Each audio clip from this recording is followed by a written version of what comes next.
we have a cold front coming in that should bring some storms and could even bring some severe weather.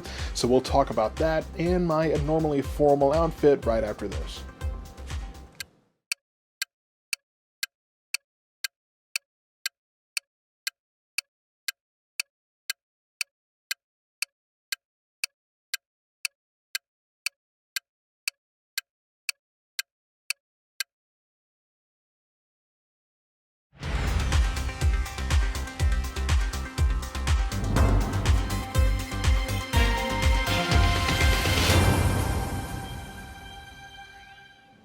Yes, I know, I look quite a bit more formal than I usually do, but I figured there's no better way to mark the birthday of North Texas' best dressed weatherman Evan Andrews than to dress up myself for the forecast today. So happy birthday, Evan. I hope it's a great day and a great weekend for you. But we can't spend too much time on that because, yes, we have weather to talk about. Right now, there's not much going on across our area. Really, the only storms that are on the radar are up by Sulphur Springs to Mount Pleasant, Paris, really up in the Arklatex area. There's a disturbance that's going through there, and it won't really affect us.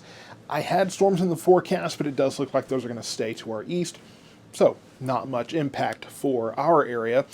We're warm again today, 94, 95 degrees for our temperatures, and it's just going to stay that way. And Sunday, it looks like we could even be in the upper 90s. Upper 70s would be nice, right? Overnights will be more like that, 74, 75 degrees across our area. So, yeah, we're in the upper end of things for the end of summer, beginning of fall, astrological fall starting tomorrow. And yeah, unfortunately, that's just kind of where we're at right now. Of course, if we look at the timing here for the sunrise sunset, we are looking at 7:15 a.m. for our sunrise.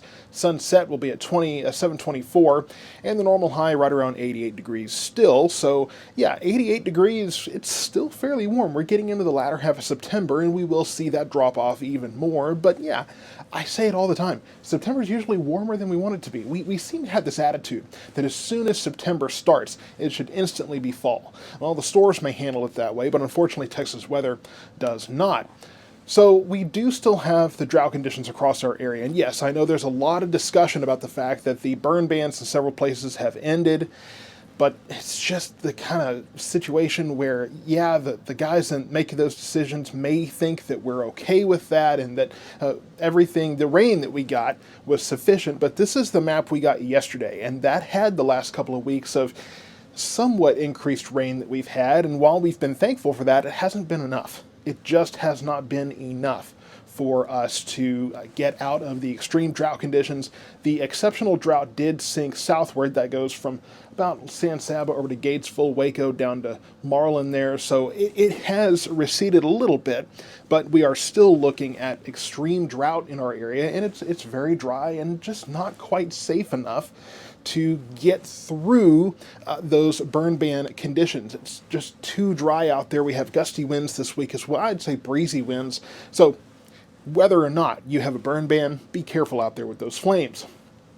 So the big picture here, I want to show you, this is the disturbance we've been watching. And then, yes, you can see some rotation off to the northwest up in Idaho, moving into Wyoming. And that is that next system that will be coming in. So as this moves eastward and south, we will have that cold front coming in on Sunday, and really until then, not much going on. Now, we could have some storms pop up along the dry line Saturday, try to make their way in, but it just doesn't look like they're going to have a very good chance of moving in.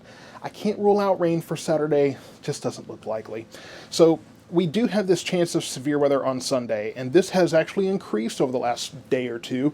And I mean, we're still a few days out, so just keep in mind that between now and then, and I was going to say before then, we could very easily, and probably will in one way or the other, see this change.